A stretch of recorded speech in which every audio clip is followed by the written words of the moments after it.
الرحمن الرحیم۔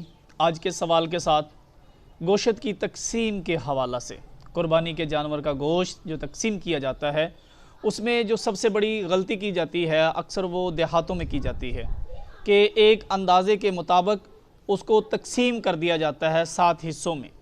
حالانکہ ایک بات کو اس کو سمجھ لیجئے کہ گوشت کے بدلے میں گوشت دیا جا رہا ہوتا ہے اور گوشت کے بدلے میں گوشت لیا جا رہا ہوتا ہے۔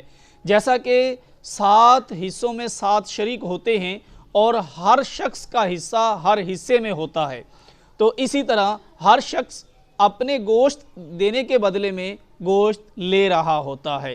تو اگر اسی گوشت کی زیادتی میں یا کمی کی وجہ سے وہ معاملہ آ جائے تو وہ سود کی شکل اختیار کر جاتا ہے۔ اور سود کا جو معاملہ ہے آپ سمجھتے ہیں بھی کسی بھی چیز میں سود آ جائے تو وہ اس چیز کو حرام کر دیتا ہے، تو احتیاط کی ضرورت ہے۔ سب سے پہلی چیز تو یہ ہے کہ ترازو ہونا چاہیے، تمام حصے تمام لوگوں کو وہ ایک برابر تول کر کے دیے جانے چاہیے۔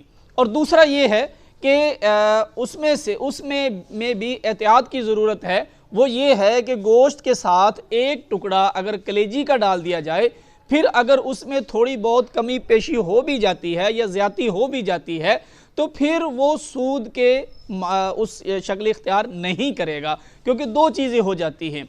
تو اسی طرح گوشت کے ساتھ آپ کلیجی کا ٹکڑا رکھیں اور کلیجی کے ساتھ آپ گوشت کا ٹکڑا رکھیں، چاہے 1-2 بوٹی ہی رکھیں، لیکن یہ پھر سود کی شکل نہیں بنے گی۔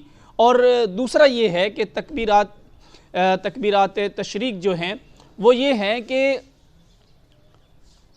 9 ذی الحجہ فجر کی نماز سے لے کر 13 ذی الحجہ عصر کی نماز تک، اور یہ واجب ہیں با آواز بلند مردوں پر کہ وہ 3 دفعہ اس کو ادا کریں، اور عورت آہستہ آواز میں پڑھے، مرد با آواز بلند پڑھے۔